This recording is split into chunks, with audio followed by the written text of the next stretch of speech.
Psaume 143, et c'est le verset, la deuxième partie du verset 8. Je lis le verset 8.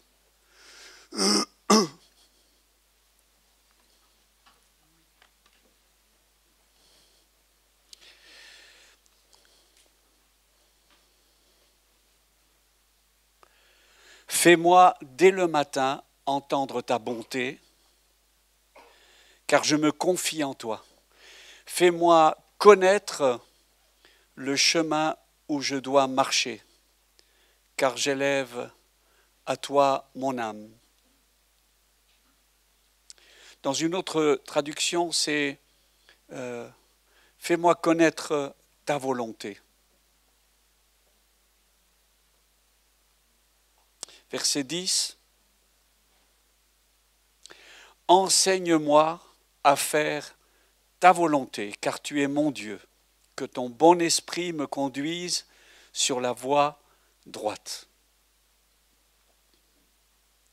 Enseigne-moi à faire ta volonté. C'est pas enseigne-moi à connaître ta volonté.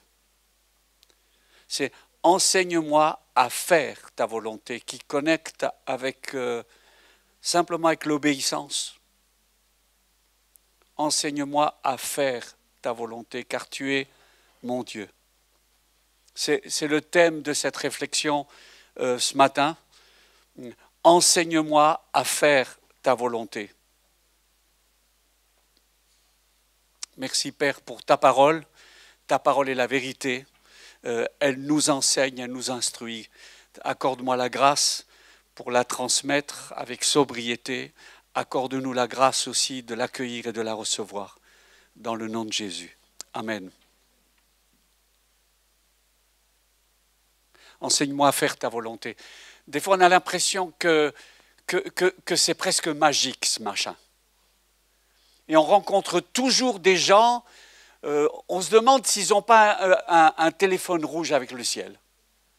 Dieu m'a dit, Dieu m'a dit, Dieu m'a dit, Dieu m'a dit, Dieu m'a dit. À la 5e fois, moi, je me fais un traumatisme. C'est-à-dire qu'au début, tu sais, je prends au sérieux. Le deuxième, je dis, waouh, enfin, moi, Dieu ne me parle pas tous les jours. Enfin, si, j'ai sa parole, elle me parle et m'enseigne tous les jours. Mais pour le reste, il m'arrivait d'avoir des révélations, mais enfin, c'est rare, c'est pas mon pain quotidien.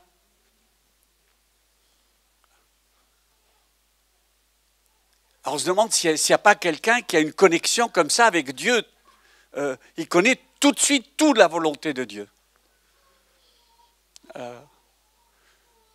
Pour d'autres, la volonté de Dieu, ça ressemble comme gagner au loto.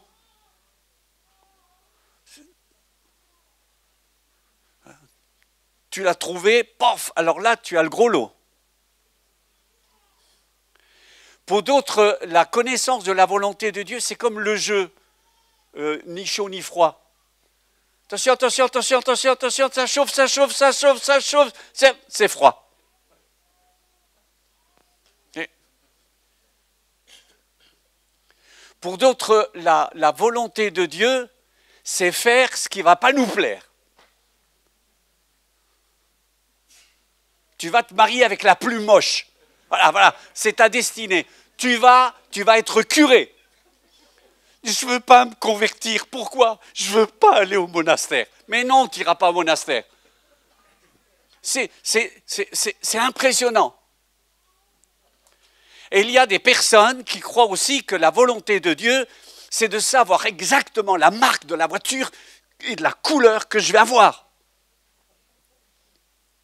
Alors c'est vrai qu'un jour, il y a eu ce livre de Yonggi Cho qui parlait de la bicyclette rouge qui a marqué des générations.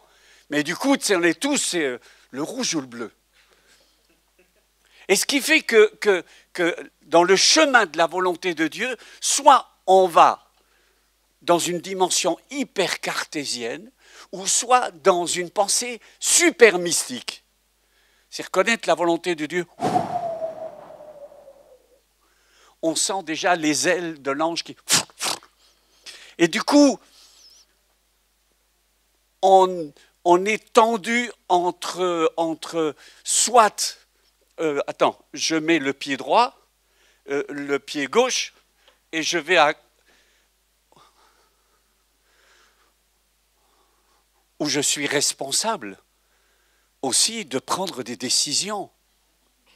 Et il y a des personnes qui sont bloquées parce qu'ils ne savent pas quelle est la volonté de Dieu pour ma vie. Je dois me marier avec qui? Germaine ou Françoise? Seigneur, révèle-moi.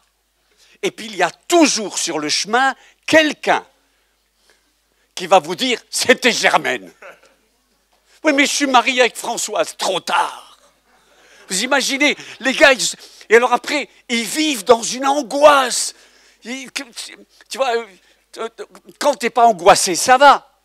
Mais si tu as une petite tendance à l'angoisse, c'est-à-dire qu'au moment où tu es mal, Germaine.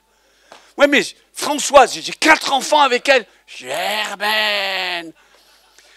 Alors, ça va vous faire rire, mais enfin, je vous ai raconté qu'un jour, je ne dirai pas quel endroit, je ne dirai pas quel pays, olé, mais il y a une dame qui s'approche de moi, qui me dit, pasteur, j'aimerais vous donner une parole, alors puis-je avoir vos mains? Alors,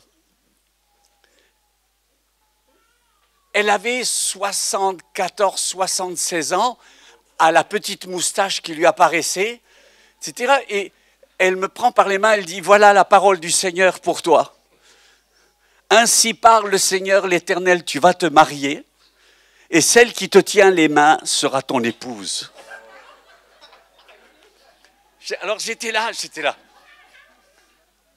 Je voulais pas la blesser, la petite dame. Enfin, c'était vachement courageux, quoi. La petite dame, avec son chignon, elle était belle. Alors elle me dit, elle me regarde. J'ai dit, madame, je suis déjà mariée. Vous êtes très courageuse, mais vous vous êtes trompée. Alors, on est dans cette tension constante. Quelle est la volonté? Et alors, ce matin, je vous donne le psaume 143, du verset 8 au 10. Enseigne-moi à faire ta volonté. J'ai dit, et après un si beau culte, il ne me reste plus que 20 minutes pour aborder un thème de doctrine, enseignement, une base, en espérant que vous n'ayez pas oublié. Mais je me dis, au moins ils se rappelleront du verset. Enseigne-moi à faire ta volonté. C'est fondamental. Quand je suis arrivé ici, sur Longwy, mon vieux pasteur qui est parti auprès du Seigneur m'a dit une seule chose. Vincent, sois sûr de ton appel. Parce que ça va secouer. Sois sûr que l'endroit où tu es, c'est le Seigneur qui t'a placé. Parce que si tu n'es pas sûr de l'endroit où tu es placé, je t'assure que la vie va te secouer. Et ce n'est pas seulement l'endroit géographique. Sois convaincu que là où tu es, là où Dieu t'a placé, le moment que tu es en train de vivre, c'est le moment que le Seigneur permet pour ta vie. C'est le plus important. Sois convaincu que tu es à l'endroit où Dieu veut. Et je ne parle pas d'endroit géographique. Sois assuré que Dieu est avec toi dans le chemin que tu es en train de prendre. Je crois que pour moi, après 43 ans, c'était le conseil que j'avais besoin d'entendre. Parce que ça a secoué, ça a été difficile.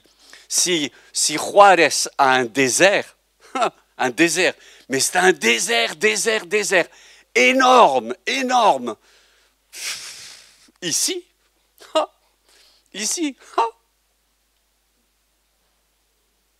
j'arrivais là-bas à l'église, il y en avait déjà 4000. 4000, vous imaginez 4000? Ici, on était 20. Et pendant 10 ans, 20. Après 15 ans, 22. Alors, il y a des gens qui me disaient, Vincent, je traversais un moment difficile. Je dis, qu'est-ce que tu as? Il dit, dans notre église, on a une division. Je dis, ah bon?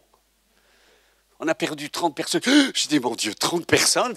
C'est 20 de chez nous, plus 10. Si on avait 10, c'était converti. Il dit, oh, t'as perdu l'église. Il y a combien de personnes? Il dit, notre église, il y a 500 personnes. Oh, j'ai dit, t'en restes 470. Hein. Je dis, mais ne te décourage pas.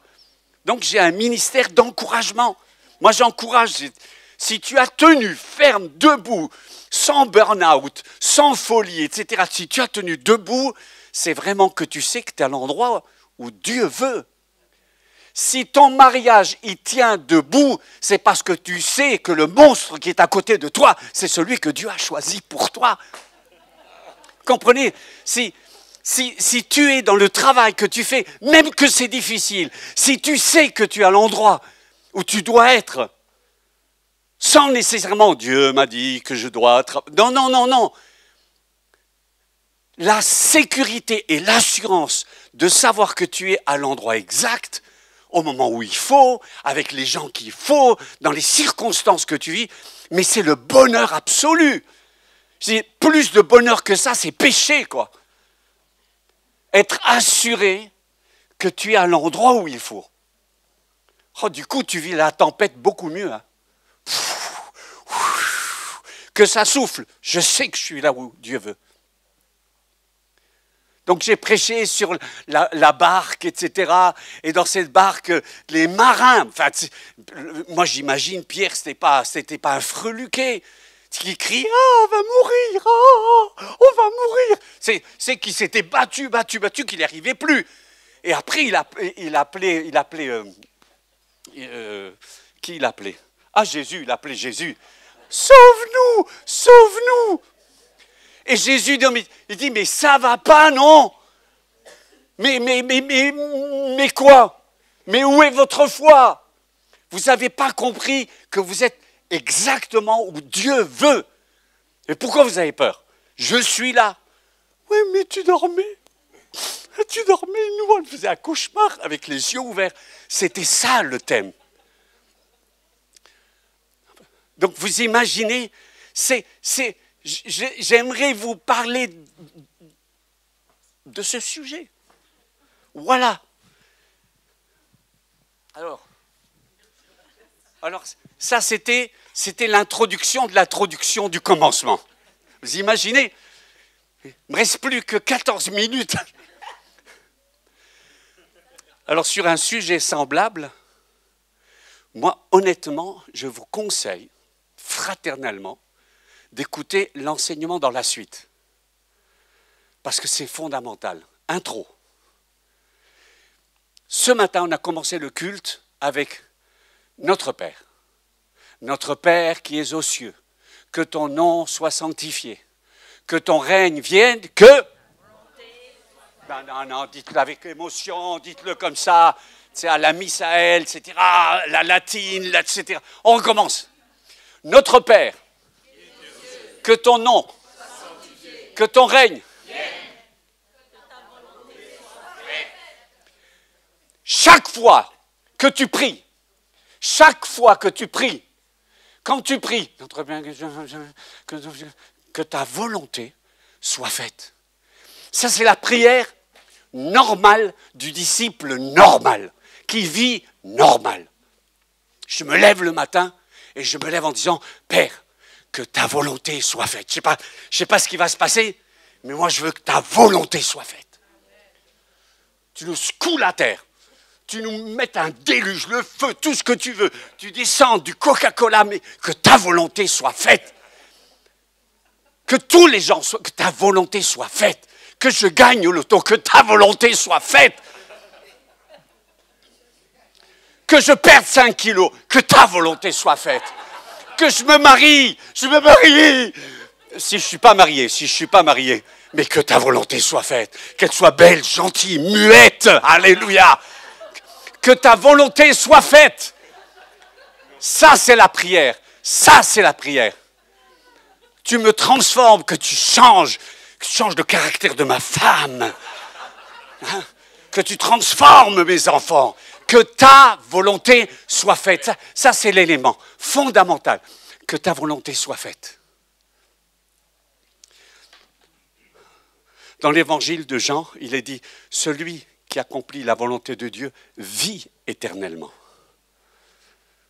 J'ai noté ici, tu vas avoir une relation nouvelle avec Jésus. Jésus dit, Matthieu chapitre 12, à partir du verset 46, « Ma mère et mes frères, ce sont ceux qui font la volonté de mon Père. » Tu veux être sa mère? Tu veux être son frère? Tu veux être sa sœur? Fais la volonté de son Père. Premier épître de Jean, chapitre 5, et c'est le verset 14 et 15, 1 Jean 5, 14 et 15. Quel est le meilleur moyen de demander efficacement, de prier efficacement? Voilà ce que le texte dit, s'il apparaît. Nous avons auprès de lui cette assurance que si nous demandons quelque chose selon, il nous écoute.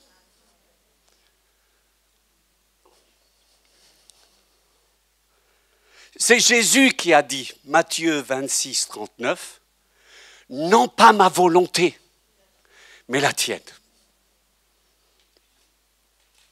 Qui entrera dans la maison de mon Père dans le royaume des cieux? Matthieu chapitre 7, et c'est le verset 21. L'accès au ciel, l'accès au royaume est lié à ce verset. Matthieu chapitre 7. Ce ne sont pas tous ceux qui me disent « Seigneur, Seigneur », n'entreront pas tous dans le royaume. Celui, la seule, qui fait la volonté de mon Père qui est dans les cieux. Jésus a dit dans Jean chapitre 6, « Ma nourriture », littéralement dans la traduction d'Arbi, « ma viande », c'est de faire sa volonté. Alors ça, c'est juste une intro. Voilà. Si vous étiez déprimé avant, là, c'était, je vous ai donné tous les éléments pour vous déprimer absolument. C'est-à-dire que, au fond, il n'a rien dit. J'ai rien dit. Non, j'ai dit ce que la Bible, elle dit. Qu'on est encouragé, que c'est notre chemin. Si tu ne fais pas la volonté de Dieu, au moins tu es rassuré. Dis là, je sais que je ne la fais pas. Voilà. Ça, c'est juste pour nous introduire.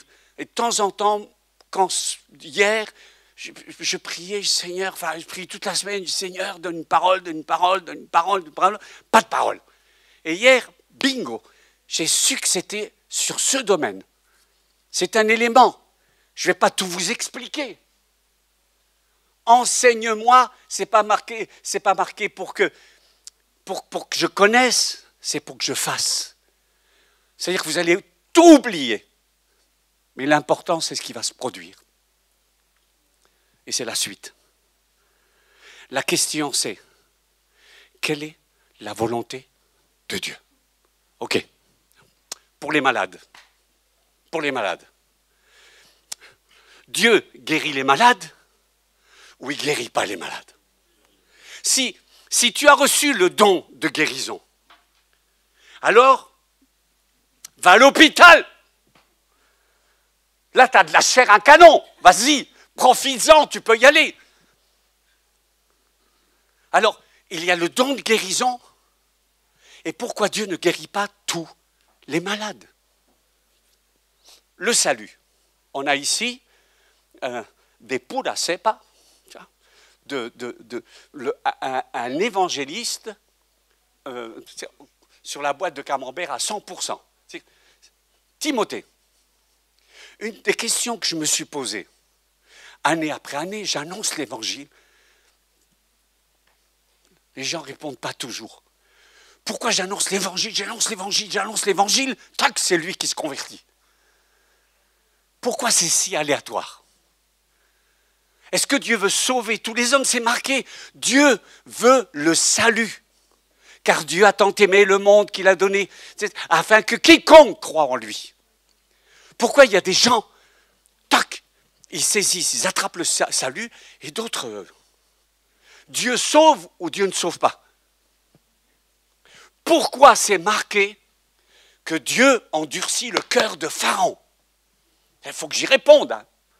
Pourquoi il est parlé quand Jésus dit « Seigneur, je prie soin de tous et j'ai laissé le fils de la perdition » parlant de Judas.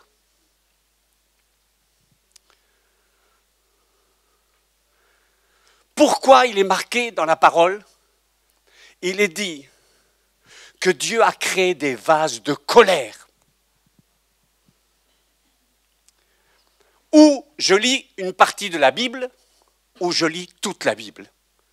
Et où il y a quelquefois des apparentes contradictions.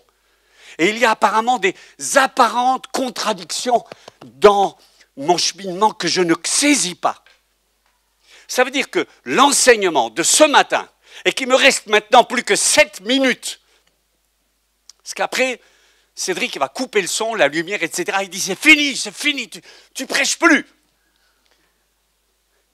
C'est dans ces contradictions, dans un ministère, quand on prie pour des malades,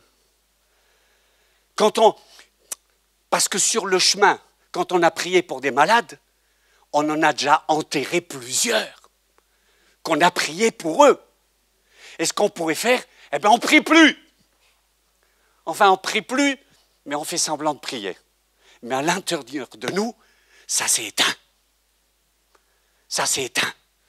On ne prie plus avec la même vigueur. On ne prie plus avec la même passion. Ah ben oui, on est toujours à l'église, on chantera, on te prend dans les mains, on louera le Seigneur, amen, amen, alléluia. Mais au-dedans de nous, on s'est enterré tout seul. Et je me demande si ce n'est pas Jean-Baptiste qui a traversé une secousse et un doute quand il était en prison. Le oint de Dieu, la voix de l'Éternel. Il a dit une phrase. Il prit ses disciples et dit « Allez voir Jésus ». Vous connaissez Jésus, c'est ton petit cousin. C'est lui qui l'a baptisé. Et tu es celui qui doit venir, ou devons-nous en attendre un autre? Quand tu es dans la prison, quand tu es secoué par la vie, ou pas, alors là, quand tu es le dimanche matin ici avec le micro, que tu as la patate de montée d'adrénaline, mais quand tu n'as plus le micro, que les lumières sur les têtes, il n'y a plus d'adrénaline, et que tu traverses une bonne secousse, et quand tu as entendu plusieurs mauvaises nouvelles, il s'agit de ça. Alors, il a fallu que je fasse ce chemin, de regarder de Genèse à Apocalypse. De Genèse, pas lire la Bible en apéro, pas lire la Bible que les autres ont lue, pas vivre de la révélation que d'autres racontent. C'est hyper facile de vivre en boîte de conserve. Le cassoulet, je l'aime bien. Mais quand on ne me le prépare pas, je m'achète une William Sorin. Mais ce n'est pas aussi bon que le bon cassoulet préparé. Et le danger, c'est que spirituellement, on soit déjà tombé dans la tentation de vivre de la révélation des autres. Alors, j'accepte qu'une partie de mon rôle, c'est aussi de vous partager la parole de Dieu. Mais tu ne peux pas vivre de ce que le pasteur il te raconte. Tu dois vivre de ta relation avec Dieu, lundi, mardi, mercredi, jeudi, vendredi, samedi, dimanche. Débrouille-toi, discipline-toi. Si tu ne lis pas la Bible, dans les toilettes, mais lis ta Bible dans les toilettes. Oh, pas dans les toilettes. Et alors, si c'est le seul endroit pendant 5 minutes, tu as la paix et la tranquillité, que tu vives toi de ta relation avec Dieu. C'est ça ce qui compte. Calme-toi, Vincent. Calme-toi. Jordi, où sont mes pastilles? Voilà. Donc ça, c'était, au début, c'était le commencement. Ensuite, c'était l'introduction. Tu sais, je finalise l'introduction et j'arrive au corps du message. Et c'est à ce moment-là que je vais faire passer peut-être une offrande.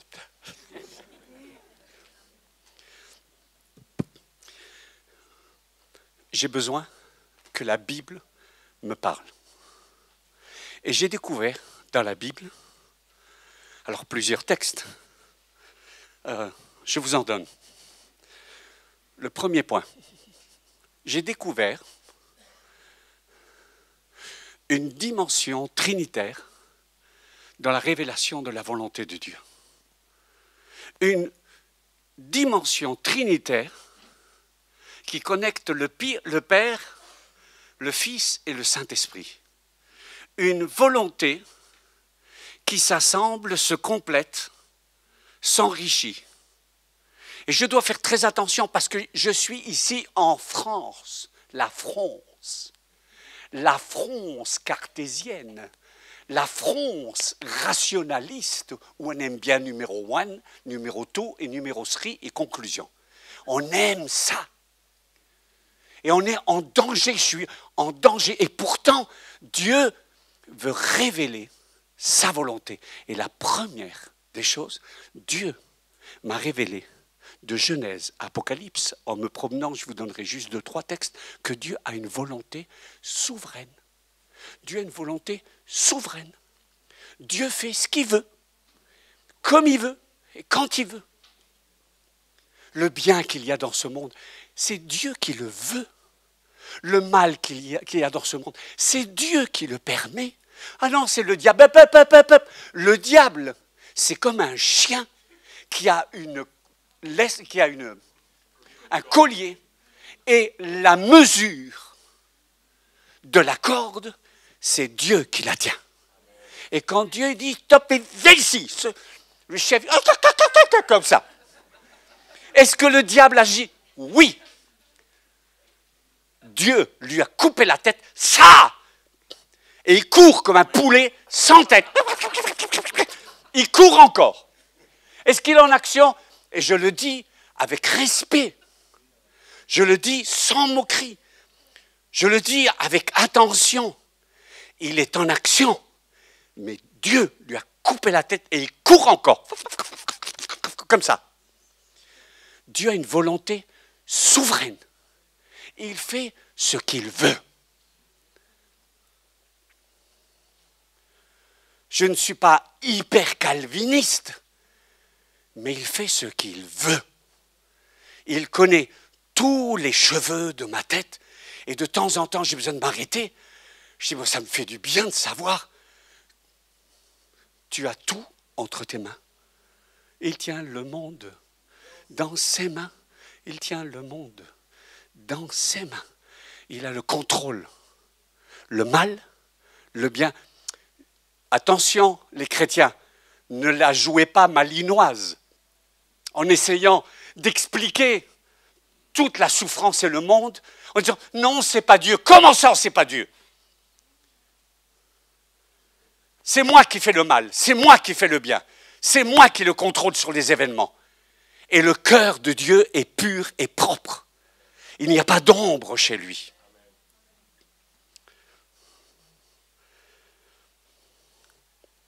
Romains 9, verset 11. La deuxième partie, afin que le dessein d'élection de Dieu subsiste sans dépendre des œuvres et par la seule volonté de celui qui appelle. Quand Dieu appelle, il choisit qui il appelle. Oui, mais pourquoi il a choisi David qui avait un petit problème avec les jupons? Il l'a choisi. S'il a choisi, il a vu quelque chose que nous ne voyons pas. Pourquoi il a choisi Samson que lui, il avait les tresses qui bougeaient chaque fois qu'il voyait des jambes? Si Dieu l'a choisi, il l'a choisi. Pourquoi il a choisi Judas? Parce que Dieu a vu quelque chose que souvent nous ne voyons pas. Romains 9, à partir du verset 20. Homme, toi plutôt, qui es-tu pour contester avec Dieu? Le vase d'argile dira-t-il à celui qui l'a formé, pourquoi m'as-tu fait ainsi? Le potier n'est-il pas maître de l'argile pour faire avec la même masse une vase d'honneur et un vase d'un usage vil? Que dire, si Dieu, voulant montrer sa colère et faire connaître sa puissance, a supporté avec une grande patience des vases de colère formés pour la perdition, et s'il a voulu faire connaître la richesse de sa gloire envers des vases de miséricorde qu'il a d'avance préparés pour sa gloire. Jean, chapitre 6, verset 44, « Nul ne peut venir à moi si le Père qui m'a envoyé ne l'attire. » Jean 15, verset 16, « C'est pas vous qui m'avez choisi, mais moi je vous ai choisi et je vous ai établi afin que vous portiez du fruit et que votre fruit demeure. » Et Jésus choisit un homme colère, un homme dans une rage, un homme religieux, fanatique, Saul de Tarse. Et Dieu le regarde lui. Et fou de rage, il allait pour détruire l'Église. Et Dieu dit, celui-là, je le veux. Et il va dire à Ananias, le Seigneur lui dit, va, car cet homme est un instrument que j'ai choisi pour porter mon nom devant les nations, devant les rois et devant les fils d'Israël. Acte 9, 15. Et en acte 22, c'est Saul de Tarse qui dit ceci. Le Dieu de nos pères t'a destiné à connaître sa volonté et à voir le juste et à entendre les paroles de sa bouche, car tu lui serviras de témoin. Éphésiens chapitre 1, versets 10 à 11. Dieu a un plan et un dessein parfait. Dieu a une volonté souveraine. Il fait ce qu'il veut. Que tu apprécies pas, etc. Que tu saches que le monde ne tourne pas autour de Vincent. Que le monde ne tourne pas autour de toi. Le monde ne tourne pas autour de ta famille. Le monde tourne autour de Dieu. Parce que c'est lui qui est le centre. Et de temps en temps, on a besoin de se rappeler. On a besoin de se rappeler que nous, on passe et lui, il demeure éternellement. Comment se définit, et je ne pourrais ce matin qu'aborder qu'un seul point, parce que je suis juste à la volonté souveraine. Comment se définit dans la parole, dans la Bible, cette volonté souveraine? D'abord, dans ce qu'on appelle en doctrine l'élection souveraine, que tu vois apparaître en Genèse chapitre 12, verset 1. Et Dieu choisit Abraham. Et Dieu dit à Abraham, voilà, va, quitte ton pays. Cette volonté souveraine est liée au fait qu'il choisit, Dieu souverainement, des hommes. Et il choisit Abraham. Ce n'est pas le meilleur. Jacob, le menteur, il l'a choisi parce que Dieu a vu quelque chose de plus. Et Dieu un jour a choisi l'Église. Parce qu'on est les meilleurs. Parce qu'il nous a choisis. Oh, qu'est-ce que c'est rassurant. Et alors, il y a toujours un malin qui dit, Seigneur, mais pourquoi tu m'as choisi? Et Dieu dit, je préfère pas te répondre. Si Dieu, comme si on... Est-ce que tu aurais vu quelque chose de sympa en moi? Et souvent le Seigneur dit non, rien. Alors vraiment, il n'y a rien du tout. Hein. Rien du tout. Mais je t'assure que je vais te transformer. C'est juste pour sécuriser. Enfin, s'il y a quelqu'un qui a un problème, oui, vous comprenez, le Seigneur m'a choisi. Il t'a choisi. Il t'a choisi parce qu'il n'y avait personne d'autre. Quoi. Il y avait le désert, tu vois, il n'y avait que toi. Alors, et Et Dieu m'a choisi. Ben, fais pas le malin, il t'a choisi, il t'a choisi. Sa volonté souveraine. Et dans cette volonté souveraine, écoutez bien, je vais tellement vite. Dieu a défini le plan de l'histoire. C'est-à-dire que Dieu a défini le commencement et il connaît la fin. Il connaît la date de la fin. Moi, je ne la connais pas. Les disciples ont été tentés, connaissant la révélation de l'enseignement de Vincent qui donnait sur la volonté souveraine. Il a dit, Jésus, tu peux nous dire quand? Et Jésus a dit, ça ne vous regarde pas. Le Père connaît, il sait. C'est la volonté souveraine du Père. Il connaît le commencement, il connaît la fin. Il sait quand ça commence et il sait comment ça termine.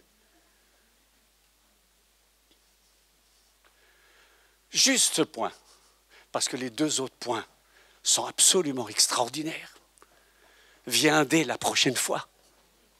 Mais écoutez bien, sur ce point, quand quelqu'un a saisi que Dieu a un plan parfait, je ne le connais pas, ça ne m'intéresse pas, je sais que dans sa main se trouve un agenda. Et dans cet agenda, il y a son planning. Et lui sait exactement. J'ai dit, moi, j'en sais rien ce qui va se passer, mais papa tient les commandes. Je peux dormir en paix. Voilà. Dieu tient les commandes. C'est fondamental. Est-ce qu'il va y avoir du malheur? Il va y avoir du malheur. C'était juste pour rassurer quelques-uns. Est-ce qu'il y aura du bonheur? Il y aura du bonheur. Ça va arriver. Mais Dieu a le contrôle. Voilà. Je ne comprends pas tout, je ne sais pas tout, mais papa, t'es le patron. Qu'est-ce que ça rassure? Quand tu as la tentation d'avoir la crainte, papa est en contrôle. Mais je vais couler. Il va t'apprendre à nager. Mais le moteur est en flamme. Je suis ton parachute. C'est important. C'est important. Parce que vous savez ce qui m'a aidé dans cette révélation? C'est que je me suis dit, je ne sais pas tout, mais je suis sur le bon chemin. Je ne connais pas tout, mais mon papa, il connaît le meilleur. Je ne sais pas ce qui va se passer demain. Aujourd'hui, c'est le jour qui compte. Il tient le monde dans ses mains. Il tient le monde dans son martyr. C'est fondamental. Dieu a une volonté souveraine. Elle ne te parle pas de toi, elle ne te parle pas de moi, elle te parle de lui. De lui. Psaume. Dieu fait ce qu'il veut. Ah bon? Il fait ce qu'il veut. Et c'est lui le patron. Numéro 1. Sur le numéro 2, que je développerai, que je ne vous dis pas, c'était juste comme ça pour eux. Qu'est-ce qu'il va dire? Je vous parlerai de sa volonté d'amour.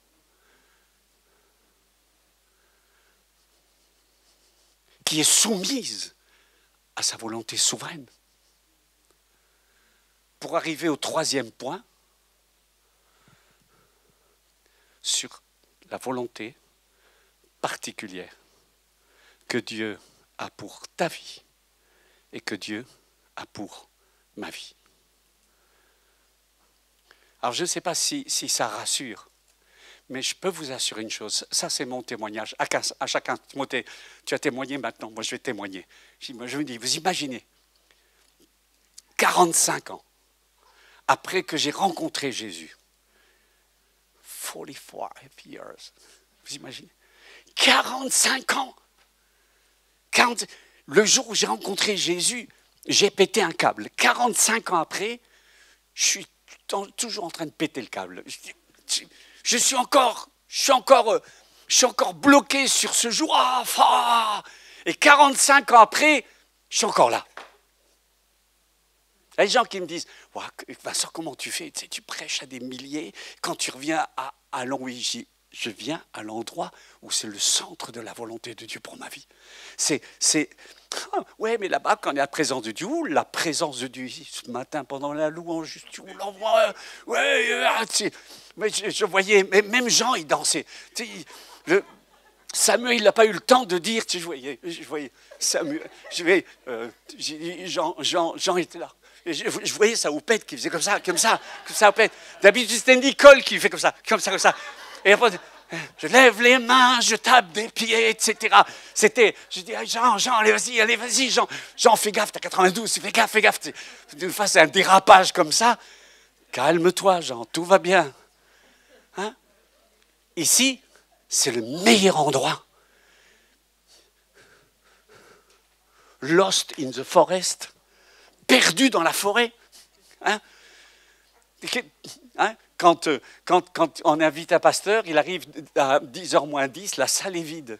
À 10h moins 2, la salle est vide. Et il me dit, les chrétiens, ils sont où? Je dis, t'inquiète pas, ils sont cachés dans la forêt. Ils vont sortir, ne vous inquiétez pas, ils vont sortir. Oui, mais tu es sûr qu'ils vont dire à 10h01, tu as toujours les mêmes qui arrivent à 10h01. Ils savent que le culte commence à 10h01. Etc. Je dis, ne t'inquiète pas. Ils vont sortir. Puis soudain, moi, comme d'habitude, je suis assis, il n'y a personne. Je me retourne, je dis, d'où ils viennent tous ceux-là?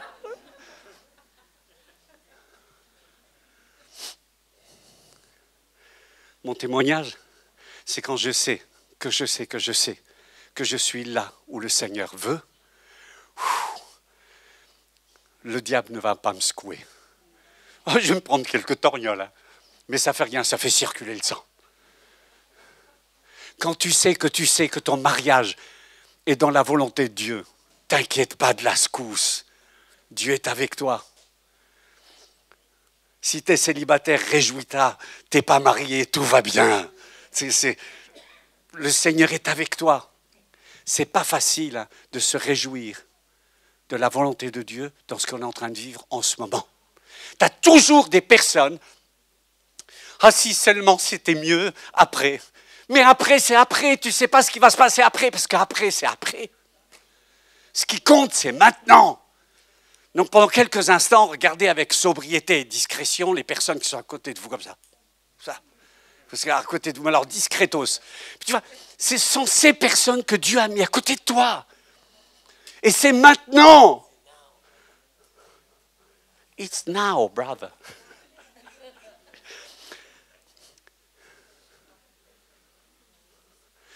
C'est ça, il y en a toujours qui sont, ils sont, oh Seigneur, avant c'était mieux, après ça sera meilleur, etc. Et ils sont toujours bloqués dans le machin et dans le truc. Ouais, si seulement, etc. Mais tu ne sais pas ce que Dieu réserve pour toi. Au moins apprécie pendant quelques secondes ce que le Seigneur te donne aujourd'hui. Today.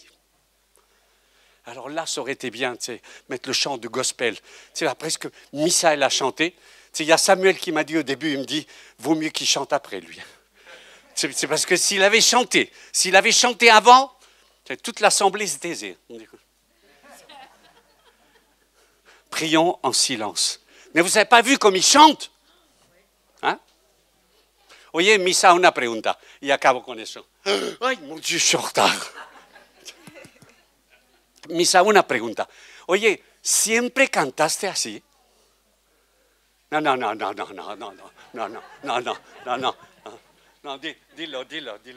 otra vez. No. La question que je lui ai posée, est-ce qu'il a toujours chanté comme ça? C'est juste pour nous rassurer. Non, il a dit non. Me preguntó, oye, ¿fue de nacimiento? ¿Naciste así, con un ADN, con una voz así? No, no nací así. ¿Pero qué pasó? ¿Quién te impuso las manos? ¿Quién te ha imposé les mains?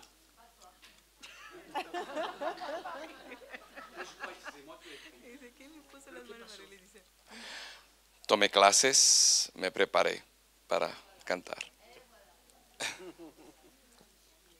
Vous avez entendu ce qu'il a dit? Vous avez entendu ce qu'il a dit. Il a pris des cours et il s'est formé. Ouais, mais moi je croyais que de toute éternité, Misaël devait chanter. Mais bien sûr, Dieu avait décidé. Soumech. Non mais c'est incroyable. Mais pour moi, ça, c'est le miracle qu'on avait besoin d'entendre. Parce que Timothée, tu es dans la deuxième partie du message que je donnerai, parce que le miracle de guérison et de miracle de guérison qui est arrivé, c'est nous, on n'a rien cherché. Lui, il ne savait même pas que dans la forêt, le roi, la reine et le petit prince sont venus chez Naomi pour lui serrer la pince. Voilà, c'est très intéressant. Comment les miracles se produisent. Ça veut dire que cet enseignement, moi je suis convaincu que cet enseignement peut nous ouvrir les yeux ou nous éteindre à jamais. Quand on saisit la compréhension de la volonté souveraine de Dieu, ça n'exclut pas le fait qu'on se forme. Ça n'exclut pas que... Mais comment il peut sortir une voix comme ça? J'ai dit, moi je croyais qu'il faisait un playback. J'ai dit, le son va couper et on va retrouver Michel. Si tu parles, Charles, et le son aurait coupé, il aurait continué à chanter. Ça veut dire qu'il n'y a pas de magie dans la révélation de la volonté souveraine. Ça veut dire que Dieu n'exclut pas notre liberté. Qu'il n'y ait pas une contradiction entre la volonté souveraine et le libre arbitre, mais ce sont deux réalités, comme les voies d'un chemin de fer qui avance, ce sont deux réalités qui existent. C'est ce qui fait que ta vie, quand tu saisis la volonté souveraine, ta vie va être bénie. Bénie dans le bonheur, bénie dans le désert, bénie dans la difficulté, et que Dieu va te transformer. Qu'est-ce que j'étais long aujourd'hui. J'étais long. Si, j'étais long. Si, hein. J'étais long. Enlevez-lui les piles à ce garçon. Enlevez-lui les piles. Moi, j'ai rien pris du tout. C'est Marie, elle a mis... Je l'ai vue, elle a mis une poudre sur le café. Elle m'a regardé comme ça. Et un petit peu de vitriol là. Mon amour, I love you. Dites avec moi, volonté souveraine.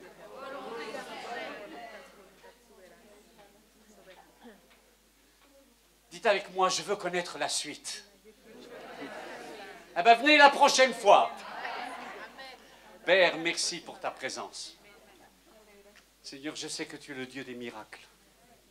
Seigneur, je sais qu'on a vécu, Seigneur, des bonnes choses, mais que tu as encore du meilleur pour nous. Pas seulement pour nous, pour nos familles. Pas seulement pour nos familles. Seigneur, pour l'endroit où tu nous as plantés, la région où on est. Seigneur, dans l'entreprise, le travail où on est, dans l'école, dans l'université où nous nous trouvons. Te prions en ce moment pour cette maladie, cette infection qui est en train de toucher, affecter.